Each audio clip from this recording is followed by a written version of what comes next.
Hi friends, welcome to my YouTube channel offbeat with Guddu. আমি বিশাল, আপনাদের সঙ্গে সাথে। আজ আমি যে ছোট্ট ব্লগ বানাবার চেষ্টা করেছি সেটা হচ্ছে কালিম্পংয়ের গৌরীপুর হাউস, যা রবীন্দ্রনাথ ঠাকুরের বাসস্থান। তো এটা অবস্থিত আপনার কালিম্পংয়ে রিংকিংটিং রোডে, যার উপরের দিকে হিলটপ গভর্নমেন্ট গেস্ট হাউস, নিচের দিকে পলিটেকনিক কলেজ। বেসিক্যালি আপনার গৌরীপুর হাউস যেতে গেলে পলিটেকনিক কলেজের গেট মধ্যে দিয়ে যেতে হবে। তো এটা বানানোর উদ্দেশ্য এটা, অনেকে ভিডিও বানিয়েছে, অনেকে আর্টিকেলে আছে যে ভূতের বাংলো মতো হয়ে আছে। তো এটা সুখবর রবি ঠাকুরের প্রেমীদের জন্য। এটা এখন বর্তমান কাজ চলছে, রিপেয়ারিংয়ের কাজ চলছে, আশা করি 1 বছরের মধ্যে কমপ্লিট হয়ে যাবে।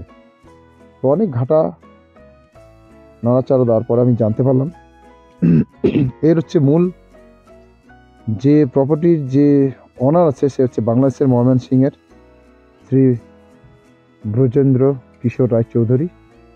তো এখানে 1938 থেকে 1940-এর মধ্যে আমাদের রবি ঠাকুর মোট 4 বার চলে এসছে, এখানে পা রেখেছিলেন।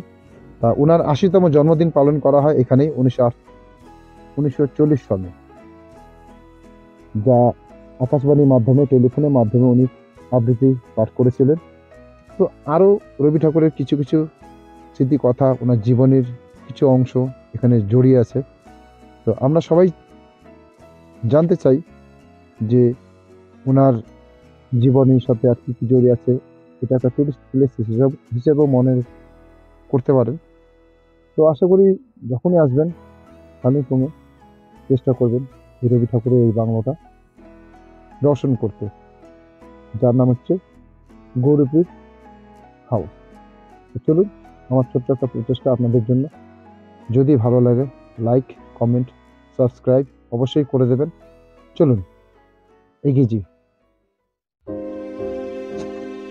তো ফ্রেন্ডস, এই হলো এন্ট্রেন্স আপনার পলিটেকনিক কলেজের মেন গেট। সেই গেটের মধ্যে দিয়ে আমরা এগিয়ে যাব রবি ঠাকুরের বাংলো গৌরীপুর হাউস। চলুন।